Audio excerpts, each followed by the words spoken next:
شرور أنفسنا ومن سيئات أعمالنا من يهده الله فلا مضل له ومن يضلله فلا هادي له ونشهد أن لا إله إلا الله وحده لا شريك له ونشهد أن سيدنا ومولانا محمدا عبده ورسوله صلى الله عليه وعلى آله وأصحابه وبارك وسلم تسليما كثيرا كثيرا.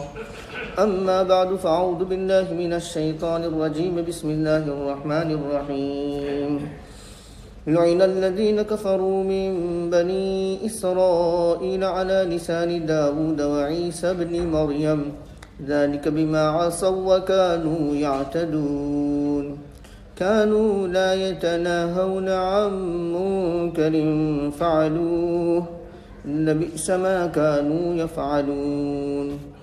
ترى كثيرا منهم يتولون الذين كفروا لبئس ما قدمت لهم أنفسهم أن سخط الله عليهم وفي العذاب هم خالدون. ولو كانوا يؤمنون بالله والنبي وما أنزل إليه ما اتخذوهم أولياء ولكن كثيرا منهم فاسقون. آمنت بالله صدق الله مولانا العظيم وصدق رسوله النبي الكريم ونحن على ذلك لمن الشاهدين والشاكرين والحمد لله رب العالمين. قابل احترام بزرگوں اور عزیز دوستوں اور ریسیور سے سننے والی میری معزز ماں بہنوں، سورہ مائدہ کی آیت نمبر 78 سے لے کر کے 81 تک پڑھی گئی ہے، 78 to 81. پہلی دو آیتوں کا ترجمہ دیکھتے ہیں. لعنت کی گئی ان لوگوں پر جو کافر ہوئے بنی اسرائیل میں سے داؤد اور عیسیٰ ابن مریم علیہم السلام کی زبان پر. یہ اس وجہ سے کہ انہوں نے نافرمانی کی اور وہ حد سے بڑھتے تھے. وہ ایک دوسرے کو نہیں روکتے تھے اس برائی سے جس کو انہوں نے کیا، یعنی آئندہ، کیونکہ جو برائی وجود میں آ چکی اس سے روکنا تو سمجھ میں آنے والی بات نہیں ہے. لیکن آئندہ کہ بھئی یہ برائی مت کرو، اس سے روکتے نہیں تھے. البتہ برا ہے وہ کام جو وہ کرتے تھے.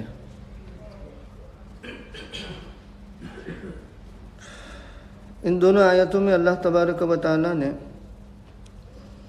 بنی اسرائیل کی ملعونیت، ان کی مغضوبیت یعنی ان کا ملعون ہونا، اللہ کی رحمت سے دور ہونا، لعنت کہتے ہیں بعد من رحمت اللہ کو، اللہ کی رحمت سے دور ہونے کو لعنت کہتے ہیں. ہم اپنے محاورے میں کہتے ہیں لعنت ہو تم پر، تو اس کا مطلب یہ ہے کہ اللہ کی رحمت سے تم دور ہو. تو مغضوبیت یعنی غضب ان پر نازل ہوا، یہ بیان کیا جا رہا ہے، اور ان کے بدعمالیاں کو بیان کیا جا رہا ہے. ان کی بدعمالیوں میں سے ایک بدعملی کو یہاں بیان کیا گیا ہے، اور وہ کیا؟ کانوا لا یتناہون عن منکر فعلوہ. یہی وہ وجہ ہے کہ جس کی وجہ سے وہ ملعون ٹھہرے اور مغضوب ٹھہرے، کہ وہ ایک دوسرے کو روکتے نہیں تھے اس برے کام سے جس کو انہوں نے کیا. تو یہ ایک بدعملی کو بیان کیا گیا ہے. بنی اسرائیل کے اندر ایسا ہوا، ترمذی میں بھی روایت ہے اور مسند احمد میں بھی یہ مضمون آتا ہے. عبداللہ ابن مسعود رضی اللہ تعالیٰ عنہ حدیث کے راوی ہیں، فرماتے ہیں کہ لما وقعت بنو اسرائیل فی المعاصی، کہ جب بنو اسرائیل معصیت میں گر گئے، مطلب مبتلا ہو گئے، نافرمانیوں میں مبتلا ہو گئے، تو نہتہم علماؤہم فلم ینتہوا، ان کے علماء نے ان کو نافرمانیوں سے روکا، گناہ کے کاموں سے روکا، لیکن وہ باز نہ آئے، نافرمانیوں سے روکے نہیں۔ اس کے بعد کیا ہوا کہ وہ علماء جالسوہم فی مجالسہم وآکلوہم وشاربوہم، ہونا تو یہ چاہیے تھا کہ ان سے دور رہتے، ان کی مجلسوں میں شرکت نہ کرتے، ان کے ساتھ کھاتے پیتے نہیں، میل جول نہ رکھتے، اختلاط نہ رکھتے، لیکن ان علماء نے جن بنی اسرائیل کو گناہوں سے روکا، انہی کے ساتھ ان کی مجلس میں بیٹھتے بھی، ان کے ساتھ کھاتے پیتے، ان کے ساتھ میل جول رکھتے، تو پھر کیا ہوا؟ فَضَرَبَ قُلُوبَ بَعْضِهِمْ بِبَعْضِهِمْ، اللہ تبارک و تعالیٰ نے ان کے بعض کے دل کو بعض کے ساتھ ملا دیا، مار دیا، مطلب یہ کہ سب کے دل یکساں کر دیے، سب کے دل برابر کر دیے، مطلب برائی کی جو شناعت ہونی چاہیے، جو اس کی اہمیت ہونی چاہیے، اس سے بچنے کی جو اہمیت ہونی چاہیے، وہ ان کے قلب سے نکل گئی۔ تو جیسے نافرمانی کرنے والوں کے دل تھے، ویسے ہی روکنے والوں کے دل بھی ہو گئے، تو برابر ہو گئے سب کے دل۔ اس کے بعد کیا ہوا؟ فَلَعَنَهُمْ عَلَى لِسَانِ داود وعیسی ابن مریم، تو اللہ تبارک و تعالیٰ نے ان پر داؤد اور عیسیٰ ابن مریم علیہ السلام کی زبان پر لعنت کی۔ یعنی داؤد اور عیسیٰ ابن مریم کی زبان پر لعنت کا مطلب یہ ہے کہ زبور میں ان پر لعنت کا مضمون نازل ہوا تھا، انجیل میں ان پر لعنت کا مضمون نازل ہوا تھا، تو وہ مضمون گویا کہ ان دونوں حضرات نے پڑھا تو ان کی زبان سے گویا کہ لعنت ادا ہوئی۔ تو کہا کہ فَلَعَنَهُمْ عَلَى لِسَانِ داود وعیسی ابن مریم ذَلِكَ بِمَا عَصَوْا وَكَانُوا يَعْتَدُونَ۔ اس کے بعد روایت میں یوں آتا ہے، راوی یوں فرماتے ہیں کہ فَجَلَسَ رسول اللہ صلی اللہ علیہ وسلم وَكَانَ مُتَّكِئًا، کہ نبی صلی اللہ علیہ وسلم ٹیک لگا کر آرام سے بیٹھے ہوئے تھے، لیکن آپ نے ٹیک چھوڑ دی اور سیدھے بیٹھ گئے۔ یہ آپ کا ایک انداز تھا، جب کوئی اہم بات بیان کرنا چاہتے تھے تو وہ اپنی سابقہ حالت کو چھوڑ کر ایک نئی ہیئت پر آ جاتے تھے اس بات کی اہمیت کو بتانے کے لیے۔ اور آپ کا انداز یہ بھی تھا کہ کبھی کسی چیز کی اہمیت اور شناعت کو بیان کرنے کے لیے اس بات کو 3 مرتبہ دہراتے تھے، جیسے الا وقول الزور، الا وقول الزور، الا وقول الزور، اس طریقے سے۔ تو آپ کے انداز میں سے ایک انداز یہ تھا کہ آپ بیٹھے ہوئے تھے آرام سے اور ایک دم سیدھے بیٹھ گئے، ٹیک چھوڑ دی، تاکہ جو مخاطبین ہیں وہ متوجہ ہو جائے اور غور سے آگے آنے والی بات کو دھیان سے سنیں، آگے آنے والے مضمون کو دھیان سے سنیں۔ تو آپ سیدھے بیٹھ گئے۔ فجلس رسول اللہ صلی اللہ علیہ وسلم وکان متکئا، اور اس کے بعد حلفیہ ایک بات بیان فرمائی کہ لا والذی نفسی بیدیہ، نہیں، اس ذات کی قسم جس کے قبضے میں میری جان ہے، حتی تأتیروہم اطرا، حتی تأتیروہم اطرا، مطلب یہ کہ یہاں تک کہ تم ان گناہ کرنے والوں کو گناہ سے روک کر کے حق بات پر نہ لاؤ، وہاں تک تم ذمہ داری سے سبکدوش نہیں ہو سکتے۔ یہ بات آپ نے حلفیہ بیان فرمائی۔ ایک دوسری روایت میں نبی کریم صلی اللہ علیہ وسلم نے فرمایا، حضرت حذیفہ رضی اللہ تعالیٰ عنہ راوی ہیں، امر بالمعروف اور نہی عن المنکر کی اہمیت بیان کرتے ہوئے وہ مضمون بھی آپ نے حلفیہ بیان کیا، قسم کھا کر کے بیان کیا۔ والذی نفسی بیدہ، اس ذات کی قسم جس کے قبضے قدرت میں میری جان ہے، لتأمرن بالمعروف ولتنہون عن المنکر، او لیوشکن اللہ ان یبعث علیکم عذابا من عنده ثم لتدعنہ فلا یستجاب لکم، کہ تم ضرور امر بالمعروف کرو اور نہی عن المنکر کرو،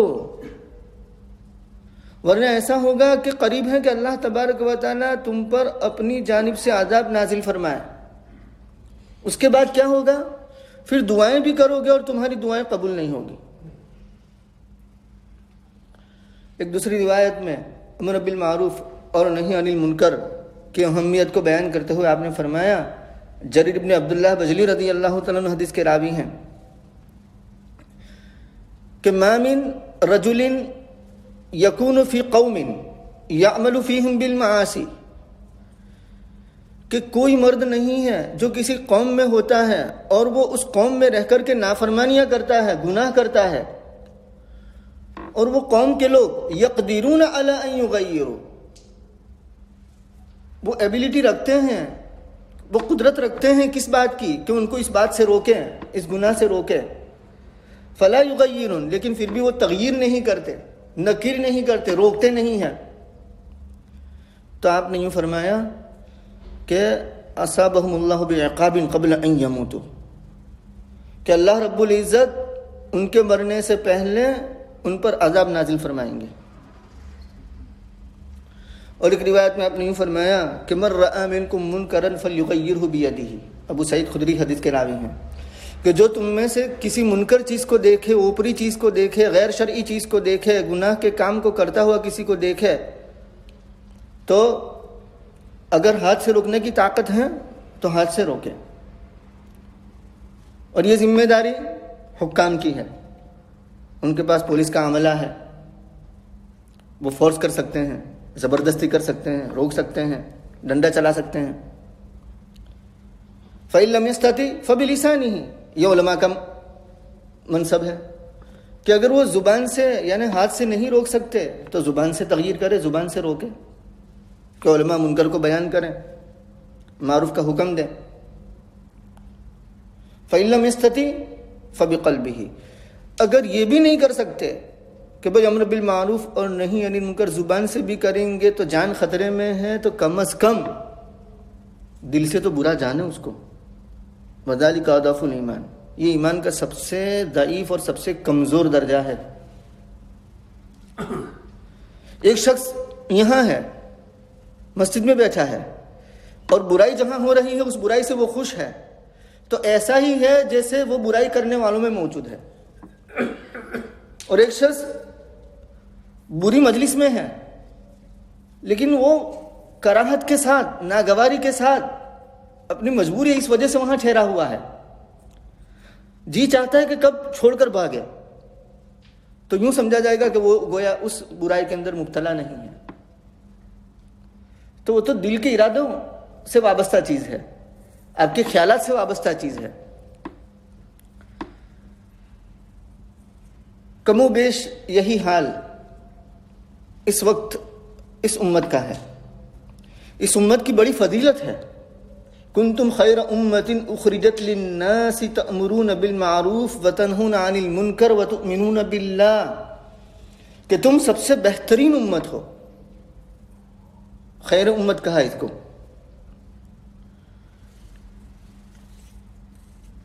کیا ان کا منصب ہے؟ تو کہا کہ تم ظاہر کی گئی ہو لوگوں کی نفع رسانی کے لیے، بھلے کام کا حکم کرو، بری بات سے روکو۔ ایک تو خود انسان اشرف المخلوقات، اور اشرف المخلوقات میں پھر یہ خیر امت بہت بڑی بات ہے۔ تأمرون بالمعروف، تم بھلی بات کا حکم کرو اور برے کام سے روکو، اور اللہ کی ذات پر ایمان لاؤ۔ یہ منصب ہے، یہ جاب ہے، یہ کام ہے اس امت کا۔ اسی لیے اللہ تبارک و تعالیٰ فرماتے ہیں کہ وَلْتَكُمْ مِنْكُمْ أُمَّةٌ يَدْعُونَ إِلَى الْخَيْرِ وَيَأْمُرُونَ بِالْمَعْرُوفِ وَيَنْهُونَ عَنِ الْمُنْكَرِ وَأُولَئِكَ هُمُ الْمُفْلِحُونَ، کہ تم میں سے ایک جماعت ایسی ہونی چاہیے جو بھلی بات کا حکم کرے، بری بات سے روکے، اور یہی لوگ وہ ہیں جو کامیاب ہونے والے ہیں۔ ہمارے معاشرے میں عموماً ایک تو یہ ہے کہ امر بالمعروف کا اہتمام ہوتا ہے، امر بالمعروف کے اہتمام کا مطلب یہ ہے، میں آپ کو سمجھاؤں، نماز پڑھو، فجر میں آؤ، ارے بھائی زکوٰۃ نکالو نا، ارے بھائی تم پر حج فرض ہو گئی، حج ادا کرو نا، روزے رکھو نا اللہ کے بندے، یہ امر بالمعروف ہے۔ پڑوسیوں کے ساتھ اچھا سلوک کرو نا، یہ امر بالمعروف ہے۔ تو اس پر تو کچھ توجہ ہے، لیکن نہی عن المنکر کا پہلو ہمارا کمزور ہے۔ کوئی غیبت کرتا ہے تو ہمت نہیں بنتی کہ اس سے یوں کہا جائے کہ غیبت مت کرو۔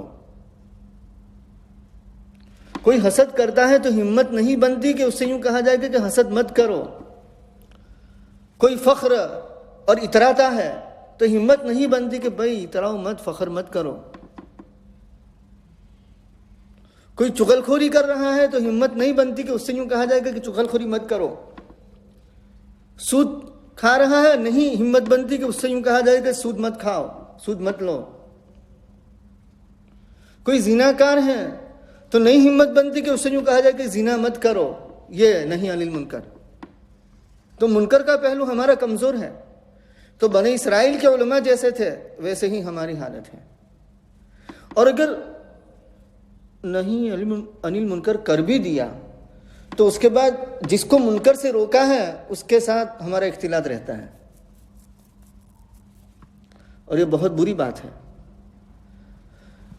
عذاب کے وجوہات میں سے ایک وجہ یہ بھی ہے، اور عذاب کہیں کہہ کر تو آتا نہیں ہے کہ یہ آپ نے اس طریقے سے اختلاط کیا، نہیں علی منکر سے روکا، اس کے بعد وجود منکر کرنے والوں کے ساتھ اختلاط کی وجہ سے یہ عذاب آیا۔ چاہے عذاب کی کوئی بھی شکل ہو، اندر کی بے چینی عذاب ہے، سکون کا لٹ جانا عذاب ہے، وائرس کا آنا عذاب ہے، سیلاب کا آنا عذاب ہے، سائیکلون کا آنا عذاب ہے، زلزلوں کا آنا عذاب ہے۔ تو کوئی بھی صورت ہو سکتی ہے عذاب کی۔ عبادت میں سے جو چاشنی اور حلاوت ہے اس کا چھن جانا، نماز پڑھتے ہیں لیکن حلاوت ہی نہیں ہے، ذکر کرتے ہیں لیکن چاشنی نہیں ہے، حلاوت نہیں ہے، بس ایک زبان کا لقلقہ رہ کر کے رہ گیا ہے، زبان حرکت کر رہی ہے، اللہ اللہ لا الہ الا اللہ سبحان اللہ، لیکن وہ لذت، وہ چاشنی، وہ حلاوت، وہ مٹھاس، وہ سکون اس کے وجہ سے جو پیدا ہونا چاہیے وہ نہیں ہو رہا ہے۔ یہ عذاب ہے، لیکن اس کو عذاب نہیں سمجھا جاتا۔ نیکیوں کی توفیق سلب ہو جانا عذاب ہے، مسجدوں میں آنے کی توفیق نہ ہونا یہ عذاب ہے، اور اگر توفیق مل گئی تو نماز میں دل نہ لگنا یہ عذاب ہے، خشوع خضوع سلب ہو جانا یہ عذاب ہے۔ عذاب کی بہت ساری شکلیں ہو سکتی ہیں۔ تو کم و بیش ہمارے اندر بھی یہ بات پائی جاتی ہے۔ تو منکر سے روکتے ہیں، لیکن جو منکر کرنے والے ہیں، گناہ کرنے والے، ان کے ساتھ اختلاط رہتا ہے۔ اور کبھی تو ایسا ہوتا ہے کہ منکر سے روکتے ہیں لیکن خود منکر میں مبتلا ہوتا ہے۔ عربی شاعر نے کہا ہے کہ لا تنہ عن خلق وتأتی مثلہ عار علیک اذا فعلت عظیم۔ اور قرآن کریم کی جو آیت ہے اس آیت کے مضمون کو شعر میں ادا کیا ہے، اتأمرون الناس بالبر وتنسون انفسکم وانتم تتلون الکتاب۔ کیا تم لوگوں کو بڑی بات کا حکم دیتے ہو اور اپنے آپ کو بھول جاتے ہو، حالانکہ تم کتاب پڑھتے ہو، کتاب کی تلاوت کرتے ہو۔ افلا تعقلون، کیا تم سمجھتے نہیں ہو؟ اسی کی ترجمانی شاعر نے کی ہے کہ لا تنہ عن خلق وتأتی مثلہ، کہ تم کسی ایسے خلق، کسی ایسے کام سے کسی کو مت روکو کہ تم خود اس کے مرتکب ہونے والے ہو، مرتکب ہو رہے ہو، تم خود اس کا ارتکاب کر رہے ہو، خود تم اس برائی میں مبتلا ہو۔ عار علیک اذا فعلت عظیم، عار کی صفت ہے عظیم، تمہارے لیے بڑے عیب کی بات ہے اگر تم ایسا کرتے ہو، بڑے شرم کی بات ہے، بڑے عار کی بات ہے اگر تم ایسا کرتے ہو۔ تو اس پہلو پر بھی توجہ دینے کی ضرورت ہے۔ کانوا لا یتناہون عن منکر فعلوہ، وہ ایک دوسرے کو روکتے نہیں تھے اس منکر سے جس کو انہوں نے کیا، یعنی آئندہ کرنے سے روکتے نہیں تھے۔ بہت برا کام ہے جو وہ کرتے تھے۔ ترى کثیرا منہم، آپ دیکھیں گے ان میں سے بہت سے لوگوں کو دوستی رکھتے ہیں ان لوگوں سے جو کافر ہیں۔ کافروں سے دوستی، کافروں کی صحبت، تو جب ایسوں سے دوستی رکھیں گے، ایسوں کی صحبت ہوگی، تو اسلامی شعائر کی جو اہمیت ہے وہ ہمارے دلوں سے ختم ہو جائے گی، اس کی وقت ختم ہو جائے گی، کیونکہ ان کے یہاں اسلام کیا، اسلام کے شعائر کیا، اسلام کیا، اسلام کے احکام کیا، وہ مذاق اڑائیں گے اسلام کے احکام کا، اور ہم ان کے ساتھ دوستی کیے ہوئے ہیں، تو آہستہ آہستہ وقت ہمارے دلوں میں جو اسلام کی ہے، اسلام کے احکام کی ہے، فرائض کی ہے، اس کی نکل جاتی ہے۔ تم دیکھو گے بہت سے لوگوں کو ان میں سے کہ دوستی رکھتے ہیں کافروں سے۔ یہ کافروں سے دوستی کے باب میں اللہ تبارک و تعالیٰ فرماتے ہیں کہ البتہ بری ہے وہ چیز جو ان کے جی نے ان کے لیے آگے بھیجی۔ کیوں؟ یہ کافروں سے دوستی اور صحبت، ان سخط اللہ علیہم، کہ اللہ تبارک و تعالیٰ ان پر ناراض ہوا، غصے ہوا، اور وہ عذاب میں ہمیشہ رہنے والے ہیں۔ تو کافروں سے دوستی کا نتیجہ اللہ رب العزت کی ناراضگی اور عذاب میں ہمیشہ رہنا۔ وَلَوْ كَانُوا يُؤْمِنُونَ بِاللَّهِ وَالنَّبِيِّ، اور اگر وہ ایمان لاتے اللہ پر اور نبی صلی اللہ علیہ وسلم پر اور اس چیز پر جو آپ کی طرف نازل کی گئی، یعنی نبی کی طرف نازل کی گئی، یعنی قرآن کریم پر، تو وہ ان کو دوست نہ بناتے۔ یعنی یہودیوں نے دوستی کر لی مشرکین سے۔ یہ کعب بن اشرف کی طرف اشارہ ہے، جو بڑا سرمایہ دار تھا، یہودیوں کا بڑا آدمی تھا، پیسوں کے اعتبار سے بہت طاقتور تھا۔ اس نے مکۃ المکرمہ کے مشرکین سے دوستی کر لی، اور اسی نے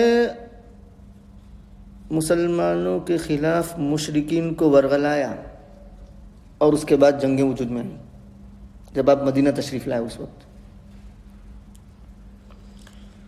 تو کہا کہ یہ یہودی اگر اللہ پر ایمان لاتے اور نبی پر ایمان لاتے، نبی حق پر ہونے کے باوجود وہ جانتے تھے کہ نبی حق پر ہے، لیکن ایک ضد ہی تھی، ایک ہٹ درمی تھی، ایک عناد تھا، اندر کی دشمنی تھی، اندر کا حسد تھا، وہ ان کو ایمان لانے سے روکتا تھا۔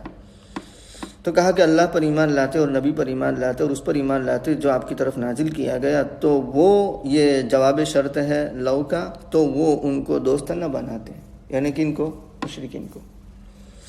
وَلَكِنَّ كَثِيرًا مِّنْهُمْ فَاسِقُونَ، لیکن ان میں سے اکثر فاسق ہیں، گنہگار ہیں، فسق میں مبتلا ہیں۔ جب فسق میں مبتلا ہیں دوستی بھی مشرکین سے کریں گے، اور مشرکین کو مسلمانوں کے خلاف ورغلائیں گے، اور جہاد کے لیے، لڑائی کے لیے آمادہ کریں گے۔ اللہ رب العزت ہمیں ایمان کی پختگی نصیب فرماوے، نبی کریم صلی اللہ علیہ وسلم کے لائے ہوئے طریقوں کو اپنانے کی توفیق عطا فرماوے، امر بالمعروف اور نہی عن المنکر جس میں ہم کمزور ہیں اس کو صحیح طریقے سے ادا کرنے کی توفیق عطا فرماوے۔ سبحان اللہ و بحمدہ، سبحانک اللہم و بحمدک، اشہد ان لا الہ الا انت۔